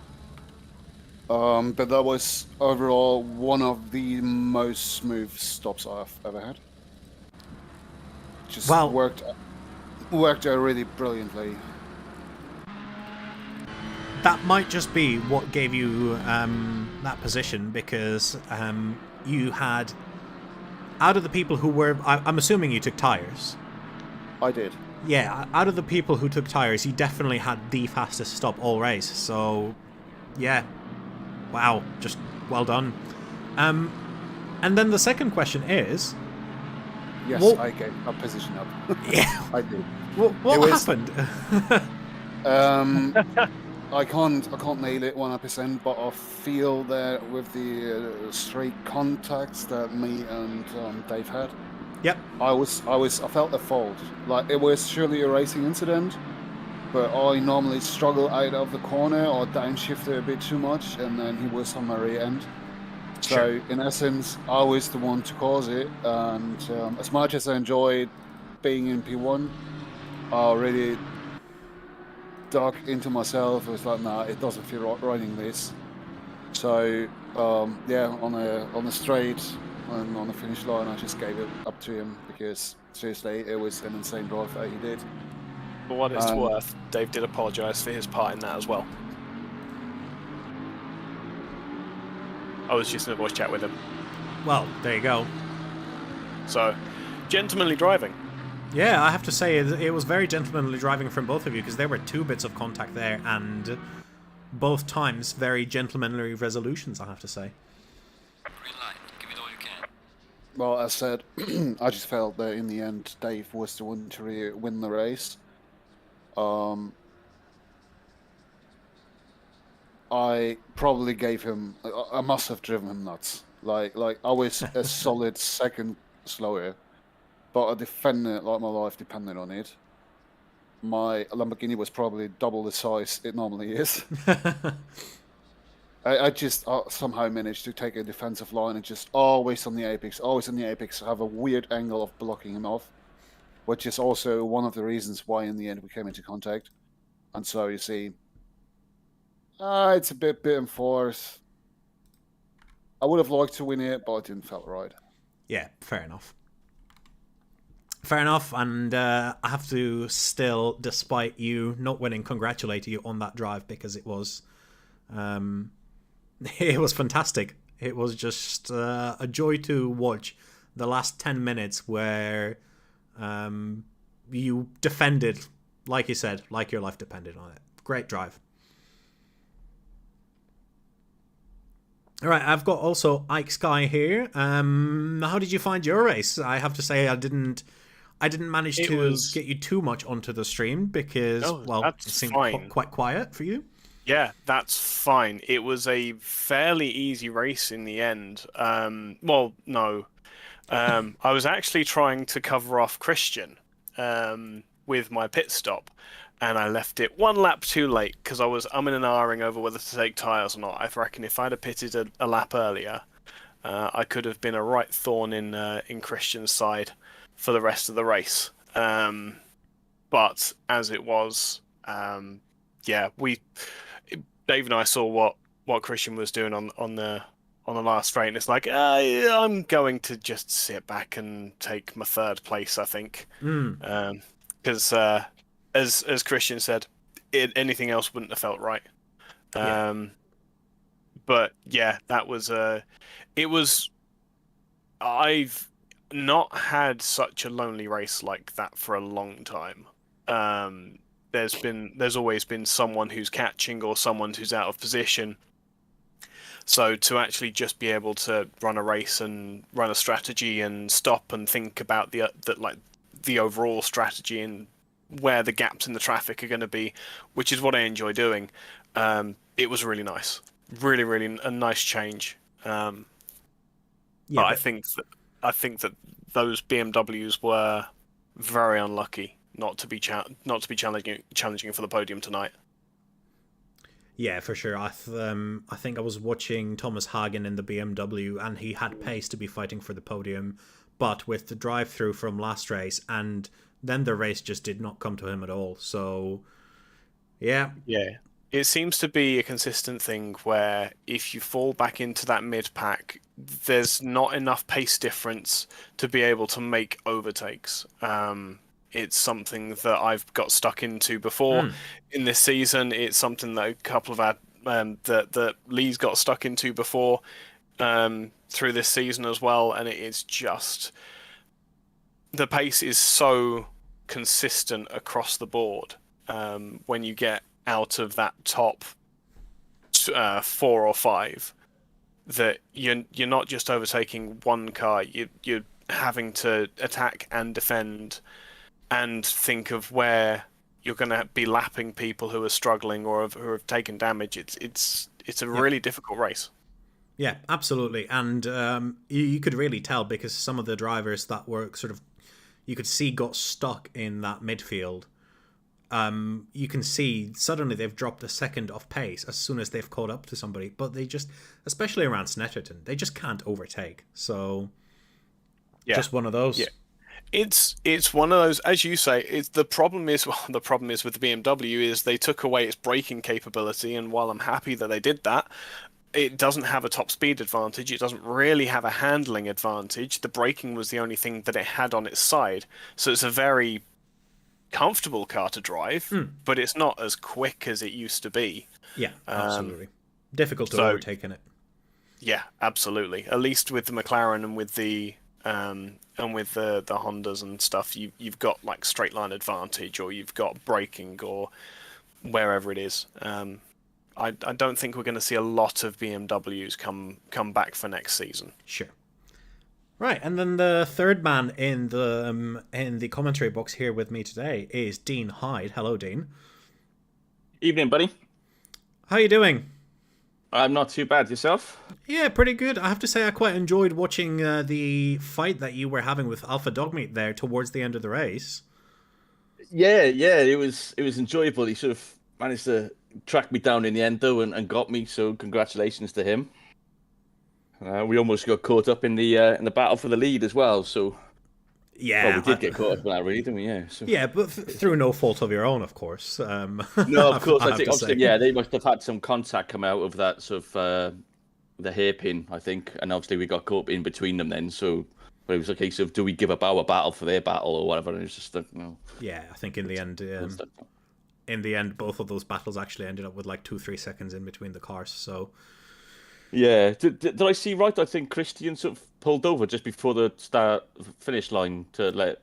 That's correct. Dave go, was it? Yeah. He mentioned That's that he good didn't feel quite right about taking that victory because he felt like he had his part in the incident as well. So yeah. Gentlemanly commendable driving. sportsmanship, to be fair. Yeah. Yeah, I know that I wouldn't be doing the same thing, that's for sure. yeah. But yeah, was it a sort of good race from your point of view, buddy? Yeah, absolutely. It was really interesting in terms of the action that was on track in the first half of the race. Then there was a little bit of a lull after the pit stops, but the fight between Christian and Dave was looming for the entire second half of the race. And then I got to watch a beautiful fight for the last 10 minutes. Yeah. No, it was good. It was good. The middle sections, sector 2 in that track, I just could not get to grips with, and I was losing time there every lap. So, yeah, it's not a very fun section to drive. I had a comment earlier in the YouTube chat from Ike saying, "Worst infield ever, bar none."